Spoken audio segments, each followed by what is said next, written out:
안녕하세요. 오늘은 요한복음 해설 두 번째입니다. 오늘 요한복음 해설 두 번째, 오늘부터는 요한복음 후반부에 대한 얘기를 함께 나누고자 합니다. 지난 시간에 말씀드렸듯이 요한복음은 여러 가지 독특한 면들이 있습니다. 그중 하나가 요한복음 전반부에는 때가 아직 아니다 라는 말씀하시는데 요한복음 후반부로 가면은 때가 되었다는 말씀을, 이 때가 상당히 중요한 역할을 하고 있는 것이 요한복음의 모습입니다. 그리고 전반부는 주로 대중적인 이야기를 하고 있지만은 후반부에서는 예수님이 12 제자를 상대로 말씀 나누는 부분, 이것이 요한복음의 특징이라고 할 수 있죠. 또 하나는 공관복음서에서는 예수님의 성만찬을 하나의 제도화시키는 그런 방향으로 해서 이것을 행하여 나를 기념하라 말씀하는데, 요한복음에 그런 면이 없습니다. 그래서 요한복음에는 성만찬을 제도화시키는 그런 부분에 대해서는 생략을 하고 있습니다. 자, 요한복음 해설 두 번째입니다. 오늘은 요한복음 해설 두 번째는 주의 특징은 무엇인가, 그리고 요한복음 순서의 배열에 문제가 있다고 제기하는 사람들이 있습니다.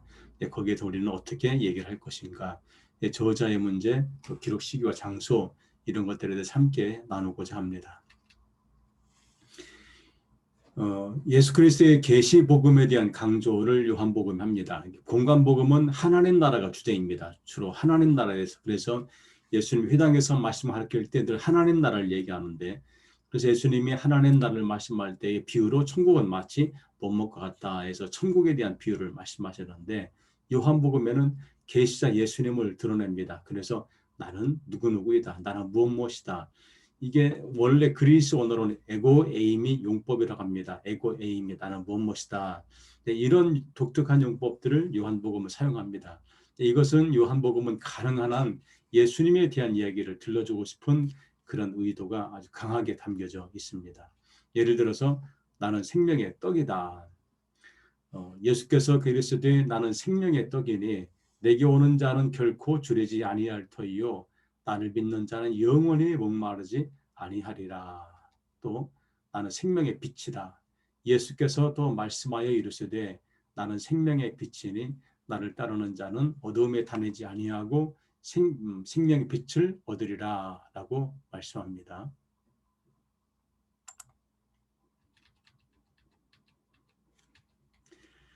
세 번째, 나는 문이다. 내가 문이니 누구든지 나로 말미암아 들어가면 구원을 받고 또 들어가며 나가며 꿀을 얻게 될 것이다. 나는 선한 목자다. 10장 11절에 선한 목자라, 선한 목자는 양들을 위하여 목숨을 버리거니와 라고 말합니다. 다섯 번째, 나는 부활이요 생명이다. 11장 25절, 예수께서 이르시되 나는 부활이요 생명이니 나를 믿는 자는 죽어도 살겠고 합니다. 여섯 번째, 나는 길이요 진리요 생명이다. 14장 6절, 예수께서 이르시되 내가 곧 길이요 진리요 생명이니 나로 말미암지 않고는 아버지께로 올 자가 없느니라. 마지막으로 나는 참 포도나무다. 15장 1절, 나는 참 포도나무요 내 아버지는 농부라. 이렇게 예수님에 대한 말씀, 예수님에 대한 증거를 할 때는 나는 무엇이다 할 때 나는 생명의 떡이다. 나는 생명의 빛이다. 나는 문이다. 나는 선한 목자다. 나는 부활과 생명이다. 나는 길과 진리와 생명이다. 나는 참 포도나무다. 이런 표현을 쓰는 이유가 무엇일까? 이것은 세상이 추구하는 것을 가져다 줄 분은 누구냐? 예수 그리스도다.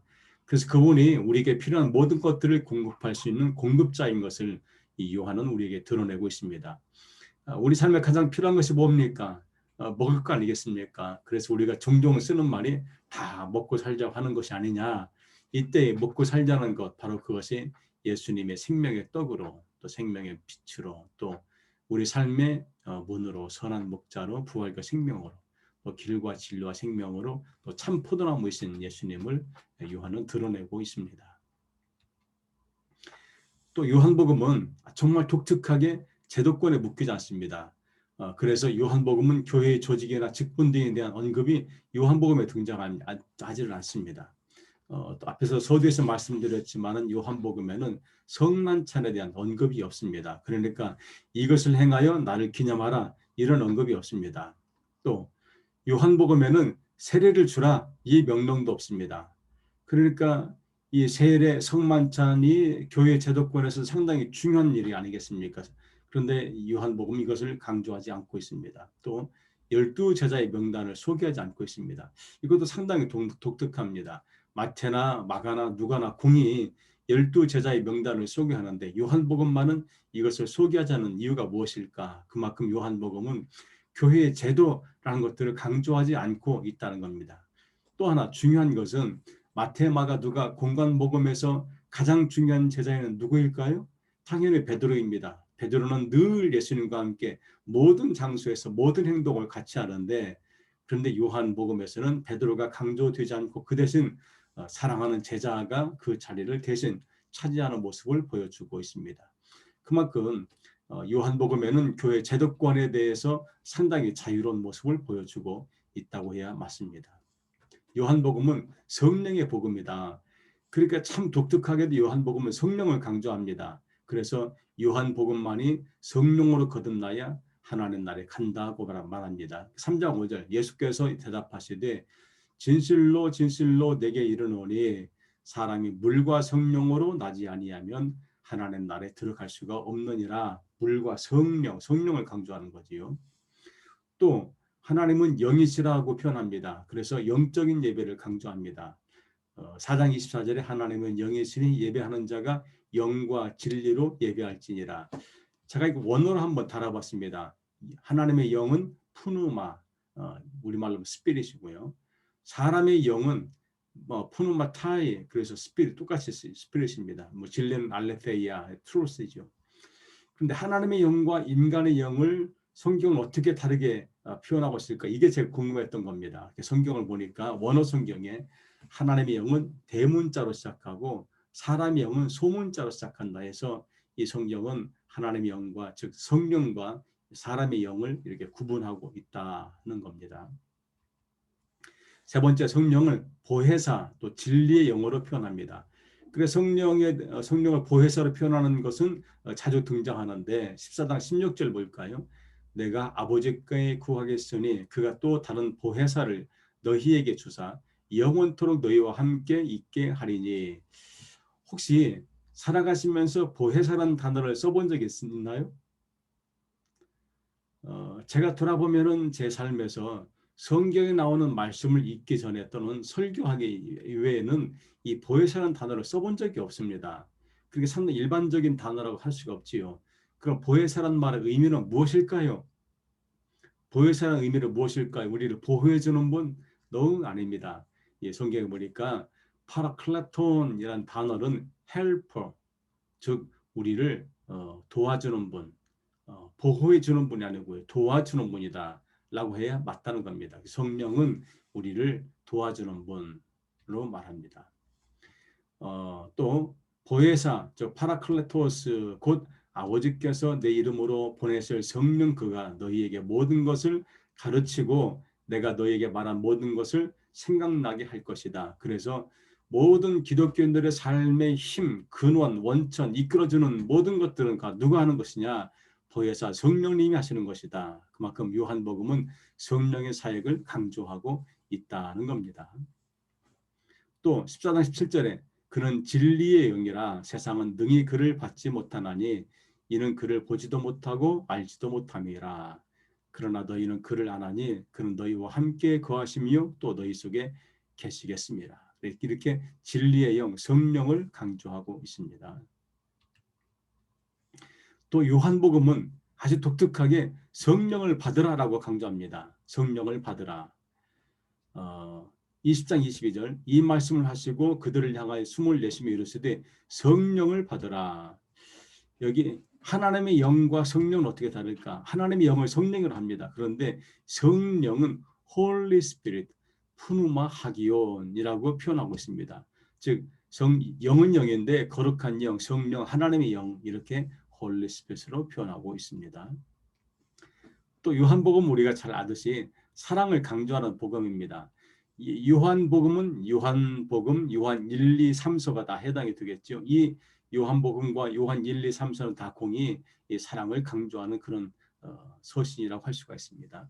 13장 34절 새 계명을 너희에게 주노니 서로 사랑하라.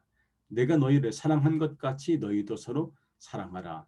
그러니까 요한은 예수님께서 이 땅에 오셔서 실천하는 새로운 계명을, 새로운 복음을 뭐라고 하느냐? 그것을 사랑이라고 표현하고 있습니다. 물론 마태도 비슷한 말을 하긴 했지요. 또 15장 12절을 보니까 내 계명은 곧 내가 너희를 사랑한 것 같이 너희도 서로 사랑하라 하는 이것이니라. 이것이 예수님이 우리에게 들려준 새로운 계명, 새 계명이다. 이것을 요한은 강조하고 있습니다. 요한복음의 순서 배열에 제기되는 문제점이 있습니다. 그러니까 본래 맨 먼저 쓰여진 성서는 마가복음입니다. 마가복음에 의해서 마태와 누가가 쓰여졌고 이 복음서를 참조하고 요한복음이 써졌겠지요. 그러면은 사건의 순서, 시간, 장소 이것은 어디를 따라야 될까요? 당연히 마가의 순서를 따르는 게 옳은데 요한복음은 상당히 그 부분에 대해서 벗어난 점들이 있습니다. 그러니까 사건의 순서나 시간이나 장소가 마가의 순서와는 다른 부분이 종종 나타납니다. 이것이 왜 그러느냐? 파피루스 사본의 단편을 사용할 때에 어떤 혼동 때문에 그러지 않았을까라고 봅니다. 그래서 현재 본문을 다른 사본에서 찾아볼 수 없기 때문에 현재 순서를 문제 삼을 수는 없습니다. 다만 요한복음이 갖고 있는 순서, 시간, 장소가 마가복음, 원래 복음서가 쓰여질 때에 기초 자료를 사용했던 마가복음과 약간 다른 것은 그것을 우리가 인정해야 된다는 것을 말씀드립니다. 저자의 문제. 요한복음의 저자가 정말 누구일까? 물론 제가 신학을 공부할 때는 이유 없이 단 1%의 의심도 없이 세베대 아들 사도 요한이라고 그렇게 배웠고 지금까지 그렇게 알고 있습니다. 그런데 이거에 대한 이유를 제기하는 사람들이 있습니다. 그런데 그 이유도 우리가 한번 생각할 필요가 있기 때문에 이 저자의 문제를 한번 고려해 보자 합니다. 다만 우리가 여기서 분명한 것은 하나님의 말씀은 모든 저자들이 하나님 영감, 즉 성령의 영감을 받아서 기록되었다는 것을 우리가 다 인정합니다. 다만 누가 썼느냐, 누가 기록했을까? 이거에 대해서는 이견도 있을 수가 있다는 얘기입니다. 먼저 세베대 아들 사도 요한의 주장이라는 근거 21장 24절의 제자는 요한을 지칭한다는 근거 때문에 그렇습니다. 21장 24절 이 일들을 증언하고 이 일들을 기록한 제자가 이 사람이라 우리는 그의 증언이 참된 줄 아노라 라고 말합니다. 두 번째, 요한의 언어가 셈족 계통의 특성을 갖고 있다는 점 때문에 그렇습니다. 이 말은 요한이 성서를 기록할 때에 그리스어로 기록을 했습니다. 그런데 그리스의 상당히 많은 부분을 히브리에서 차용해 와서 쓰고 있더라. 이게 상당히 독특합니다. 그러니까 셈족 언어. 그리고 또 하나는 이 당시에 예수님이 사용했던 아람어도 요한이 사용하고 있습니다. 이걸 보면은 아마도 요한은 셈족 계통이기 때문에 그래서 이 히브리어와 아람어를 사용할 수가 있었지 않냐라고 보는 거지요. 또 저자가 예수님 활동에 아주 활동한 질에 대해서 익숙합니다. 이거는 예수님과 함께 했기 때문에 그게 가능하지 않았을까라고 보는 거지요. 또 하나는 공관복음 내용을 수정하고 있습니다. 그러니까 이미 공관복음을 알고 있던 사람인 거지요. 그래서 그 공관복음의 내용을 본인에 맞게 수정해서 기록하고 있다. 이 점도 사도 요한으로 주장하는 근거가 됩니다. 그런데 이런 근거와 달리 정말로 이 요한복음은 사도 요한이 기록했을까? 여기에 대해서 이유를 다는 사람들이 있습니다. 18장 15절 요한은 갈릴리 출신인데 예루살렘의 대제사장과 안면이 있었다? 아니 그게 어떻게 가능하냐? 18장 15절 봅니다. 시몬 베드로와 또 다른 제자 한 사람이 예수를 따르니 이 또 다른 한 사람은 요한인 겁니다. 요한. 이 제자는 대제사장과 아는 사람이라 예수와 함께 대제사장의 집들에 들어가고 라고 했습니다. 그런데 우리가 여기서 궁금한 게 이 요한이 활동했던 예수님과 활동했던 지역은 갈릴리 지역입니다. 이 갈릴리 지역은 예루살렘과 상당히 적대적인 관계의 사람들이 상당히 많이 있습니다. 그런데 어떻게 여기 있는 사람이 예루살렘 성에 있는 대제사장과 친분을 가질 수 있을까? 이게 과연 가능한 일이냐? 여기에 대해서 이제 이유를 다는 사람들이 있습니다. 그래서 아마도 이 사람 요한이 아닐 것이라고 주장하는 근거가 되겠지요. 두 번째, 사도 요한은 그의 형제 야고보와 일찍이 순교당할 뻔했습니다. 그렇기 때문에 요한복음이 정말로 요한복음이 기록되는 1세기 말경까지 요한이 정말로 건강하게 글을 쓸 만큼 살았을까라고 이유를 다는 분이 있습니다. 실제로 요한은 약 40년대에 순교를 당합니다. 요한의 형제 야고보는 약 AD 43년 뭐 그쯤에 순교를 당합니다. 근데 요한은 정말로 다행스럽게도 그 순교를 피할 수가 있었습니다. 그리고 그는 95세까지 살았습니다. 그러니까 이 요한복음이 기록될 당시까지도 요한은 살아 있었다는 얘기입니다. 그런데 문제는 이 당시 요한의 나이가 95세에 이렇게 멋진 문장의 글을 기록할 수 있을까요? 이거는 과연 가능할까에 대해서 이제 의문을 제기하는 거죠. 그래서 이 사람들이 주장하는 거는, 그러니까 사도 요한이 기록하지 않았다라고 주장하는 사람들은 이렇게 말합니다. 그럼 누가 기록했을까요? 익명의 기독교인이 기록했을 것이다 하고 주장합니다. 익명의, 그러니까 자기 이름을 밝히지 않은 누군가가 제3자가 기록했을 것이다 라고 보는 거죠. 왜? 이것도 상당히 타당성 있는 이야기가, 이 당시에 이미 요한은 글을 기록할 만큼 그 건강하지 못했을 거라고 봅니다. 지금도 90세가 넘으면은 초고령 노인에 해당이 되는데, 이 당시에 이 예수님이 사시던 그 당시에 평균 연령이 30세 정도였다면은 그 당시에 95세는 엄청나게 나이가 많은 노인입니다. 그런 노인이 과연 이렇게 총명하게 글을 기록했을까? 물론 불가능한 것은 아닙니다. 다만 누군가가 제3자가 이것을 기록하지 않았을까라고 보는 거지요. 네 번째, 이 요한의 복음은 한 사람의 기록물이 아니고 요한의 공동체 그룹의 기록으로 보는 겁니다. 그래서 이 기록을 요한 공동체의 저작이라고 보는 거지요. 이것도 상당히 타당성이 있습니다. 왜냐하면은 여러 사람들이 모여서 이렇게 글을 기록하고, 그리고 아마도 이렇게 유추할 수 있죠. 요한에게 물어보고 이게 맞습니까? 하고 물을 수도 있겠지요. 이렇게 해서 기록을 하지 않았을까라고 보는 겁니다. 또 하나는 여러 발전 과정을 겪는 마지막 단계의 기록이라는 주장입니다. 그러니까 요한복음이 앞에 조금씩 기록하다가 이게 완성된 단계가 AD 90년기에 완성이 되지 않았을까라고 보는 입장입니다. 자, 어느 것이 가장 타당할까요? 저에게 물으면은 저는 뭐라고 답을 해야 될까요? 물론 저는 답을 할 수 있습니다. 그렇지만은 이 저자에 대한 문제는 과연 무엇이 옳을까는 각자가 다 한번 생각해 보시기를 바랍니다. 기록 시기와 장소. 요한복음에는 영주주의 영향력 때문에 그에 대항하는 경향이 있습니다. 그래서 말씀이 육신이 되었다. 그 말씀은 로고스입니다. 로고스. 이 로고스라는 단어는 이 당시에 그리스 철학에 의해서만 설명을 할 수가 있는 겁니다. 왜 그랬을까? 이 그리스 철학 영주주의가 상당히 이 기독교에 영향을 줬기 때문에 그들의 언어로 성경을 기록하게 된 거지요. 또 하나는 18장 34절부터 35절, 37절, 38절의 기록이 에집트에서 발견된 파피루스의 단편에서 발견이 되었습니다. 자, 여기서 제가 하나 문제를 드립니다. 요한복음은 원본이 존재할까요? 존재하지 않을까요? 요한복음 원본이 존재할까요? 존재하지 않을까요? 원본은 존재하지 않습니다. 그러니까 사본이, 지금 우리가 보는 이 요한복음은 요한복음의 사본을 모아서 그것을 비교 대조해서, 그래서 이것을 하나의 요한복음으로 이제 정리를 한 거지요. 그러니까 에집트에서 발견된 파피러스에 이 말씀이 있다는 것도 우리가 이해가 됩니다. 왜? 사본이기 때문에 그렇습니다. 그 사본이 이 당시는 지금같이 뭐 컴퓨터가 발달된 것도 아니고 종이가 있는 것도 아니고, 그러니까 파피러스의 글을 썼는데, 이게 이 긴 문장의 글들을 파피루스 몇 장에 다 쓸 수가 없으니까, 그래서 이게 보관하면서 뭐 여기저기 흩어지기도 하고 그랬겠지요. 그래서 에집트에서 발견이 됐습니다. 이 말씀 한번 제가 읽어드리겠습니다. 이에 빌라도가 다시 관장에 들어가 예수를 불러 이르되 내가 유대인 왕이냐? 예수께서 대답하시되 이는 내가 스스로 하는 말이냐? 다른 사람들이 나에 대하여 내게 한 말이냐? 빌라도가 대답하되 내가 유대인이냐? 내 나라 사람과 대제사장들이 너를 내게 넘겼으니 내가 무엇을 하였느냐? 빌라도가 이르되 그러면 내가 왕이 아니냐? 예수께서 대답하시되 내 말과 같이 내가 왕이니라.